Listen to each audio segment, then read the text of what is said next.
Okay, so we're now going to have a look at mixing up some ground bait. And we've got in front of us our 2 bags of ground bait. We've got some Census Lake, Black Lake, and then we've got some Gross Gardons. Okay, now Gross Gardons, if I was going to pick a ground bait, I'd probably pick Gardons for the or Roach for the Canal, because Gross Gardons does have some quite big particles in it.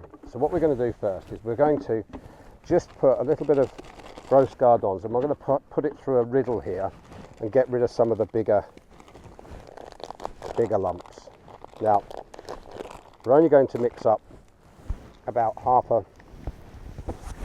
bag of each today, so I'll put about half a bag in there, and then what I'm going to do is I'm just going to shake it through, and you'll see that in Gross Gardons there's some very big particles of cereal, bits of bread, bits of sweet corn, hemp, all sorts of stuff. And if we put all that into the canal, once it's soaked down properly, the fish eat it, and therefore the fish can get full up quite quickly. So we've riddled the biggest bits off. There's still plenty of bits in it, plenty of activity in it. But that's the Gardons in there. I'll put a little bit more through the riddle because we've probably taken out about a third of what we put in. So I'll just do another little bit. Again, get rid of that bit, birds will eat that. And then we're going to add to it some lake. Now lake's a very, very fine mix. A very active mix, but it's very, very fine.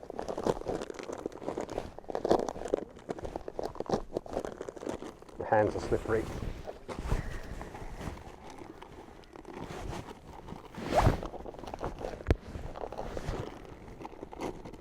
There we go. Finally got through. So unlike Gross Gardons, if we put lake onto the riddle, put that half a bag on, and we pass that through, you'll see there's hardly anything. There's just a few little hemp seed shells. So there's very, very little comes out of lake, so it's a very fine mix. Now, rule number 1, whenever you're mixing ground bait, you're better off to do it in a bucket. You can get your hands in and give it a good, real good mix around and get it the water properly distributed through it. If you try to do it in a small bait box or anything, little corners, you can't really get the water evenly through the whole mix. So use a bucket, okay? Don't have to buy a ground bait bucket, any bucket from B&Q will do. You're going to need some water to hand and a little bait tub. Now, before you mix if you're going to blend ground baits together, you saw the difference in the consistency between lake and Gardons or Gross Gardons. And if you just put them in the bucket like that, so you've got lake there and Gross Gardons at the top, then what happens is the 2 ground baits absorb the water at very different rates.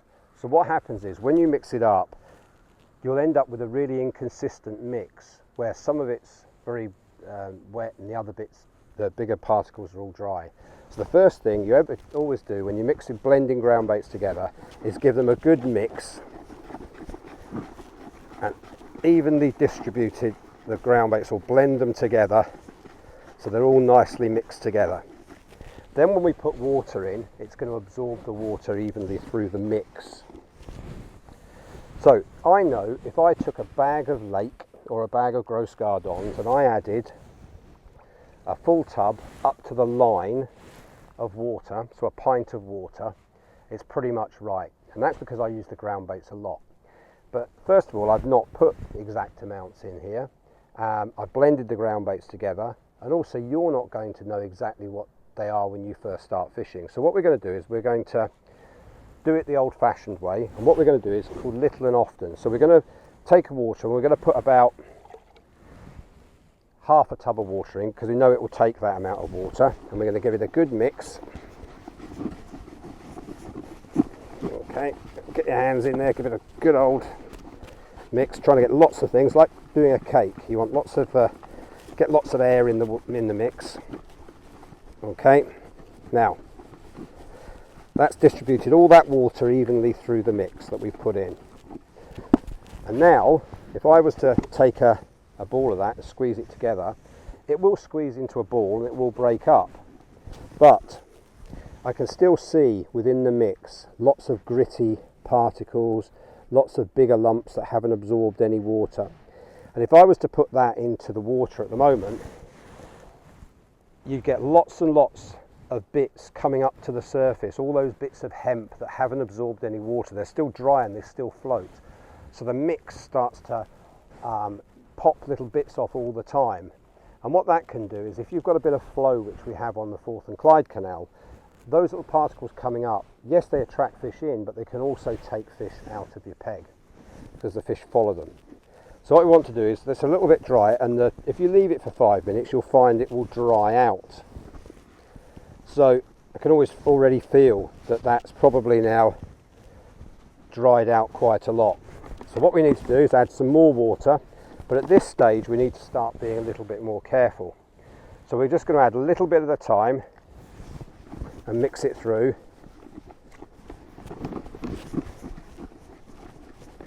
And you start to feel the ground bait change. It goes from being gritty to being a bit softer and a bit more spongy.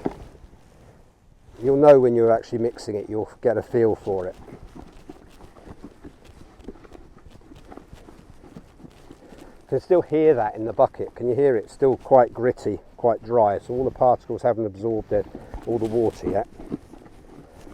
Okay, so now it's starting to come together with that last bit, and what we've got now is, as we flick it round, we start to get almost like a balling effect. So what we want to do is, we're now going, if we were fishing now, what we would do is we'd leave that to stand for 10 minutes or so, and in that 10 minutes all those bigger particles, so all these big white bits you can see in the mix here, all these particles will all start to absorb the extra water in the mix, and the mix will become drier again. So what I'm going to do is, I'm going to leave that for a couple of minutes while I pack some things away, and I'll come back and we'll have a look at the mix after it's had a few minutes to absorb all the water. First though, what I will do is I'll bring some up to the camera and show you what I mean about the particles in it.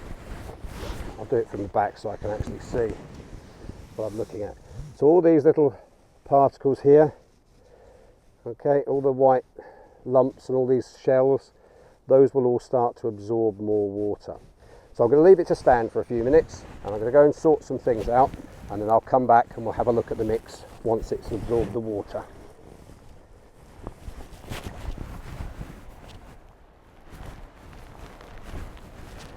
Well, we left it 5 minutes, but the weather's turned. It's starting to rain a bit.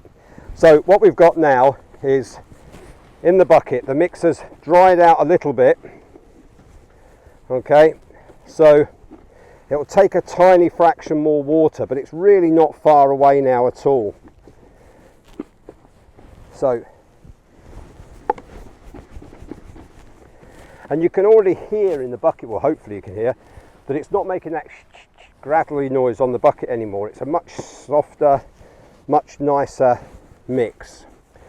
And when you get a ball like that, you can form it together into a ball, break it up, and it just disappears back into the mix in the bucket. Now if you wanted to, in the summer, you're fine just doing it like, feeding it like that. If you're in the autumn or winter time, I would be putting it back through a riddle, just to get, because some of those particles that have now absorbed water will of course have increased in size. So you'll find that even though we riddled all the big bits out before we mixed it together, pretty much it's going through, but give it a bit of a push. Now with ground baits, these bits in here have the moisture in, so when you get lumps in the ground bait left over, they've got the moisture in. So what you want to do is try and get the ones with the moisture broken down and back into the mix. Otherwise it's an ever-ending mix it, add more water, riddle the lumps out, mix it, add more water. Okay, so you can see there some of those particles that have absorbed the water are quite big, and a roach that ate those will get full up really quickly. So That's our mix.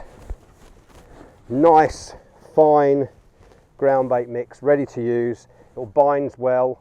And what you can then do is add a few pinkies and a few maggots to it. Pop a ball into the canal, and when it opens up on the bottom, it breaks, so the ball breaks down on the bottom, and it will reveal a few of your hook baits to attract and hold the fish in the peg. And if you remember back to when we talked about the ground baits at the start, that's what we're trying to do.